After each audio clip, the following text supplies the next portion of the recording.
Hello momo lover, आज छ असाध्यै मिठो मोमो, असाध्यै राम्रो लोकेसनमा पाटन कृष्ण मन्दिरको छेउमै रहेको किङ्स मोमोमा आज हामी पुगेका छौँ र हामी ट्राई गर्दैछौँ यहाँको भेज मोमो र चिकन मोमो है। मोमो इटिङ च्यालेन्ज होइन, अब त सकिन्छ नि फेरि 1 मिनट ठिक छ सकिन्न 6वटा छ नि के ल सुरु गरौँ है त। पदमले 1 मिनटमा 1 प्लेट मोमो खान्छु भनेर ट्राई गर्नुभएको छ, हेरौँ खान सकिन्छ कि सकिन्न। यो मोमोको कम्पिटिसन भन्दा पनि यो एकदमै यति राम्रो लोकेसन छ, फेरि लोकेसन मात्रै राम्रो छैन, मोमो पनि असाध्यै मिठो छ। यहाँ दिएको यो झोलसँग दिएको अचार असाध्यै मिठो छ। तपाईँ एकपल्ट अवश्य आउनुहोस्, किनकि यहाँबाट यो सिन हेर्नुहोस् त, यस्तो जबरजस्त सिन देखिन्छ। पारिपट्टि कृष्ण मन्दिरको सिनहरू छ, फेरि मोमो पनि असाध्यै मिठो छ।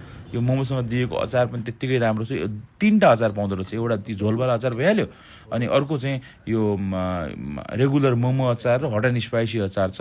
खै निकाल त पदम, यता ल्याऊ त्यसलाई। गुड हो, यो वाला अचार छ, यो रेगुलर मोमो अचार र हट एन्ड स्पाइसी अचार छ। यो मोमो पनि यो अचार पनि असाध्यै राम्रो छ। तपाईँलाई जेसँग मनपर्छ त्यसरी ट्राई गर्न सक्नुहुन्छ। यस्तो जबरजस्त ठाउँ छ, लोकेसनको त कुरै नगर्नुहोस्। बा यो अचार कस्तो छ, यो अचार चाहिँ हामीले हेर्नुहोस्, लोकेसन हेर्नुहोस् त।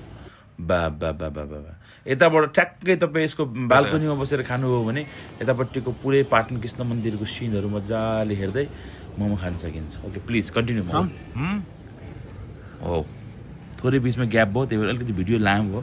कम्पिटिसन भन्दा पनि झन्डै पदमले चाहिँ 1 मिनटमा सक्ने भनेको आसपास 3 मिनट जति लाग्यो होला।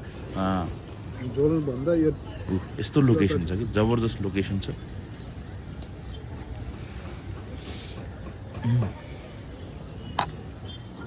Done complete.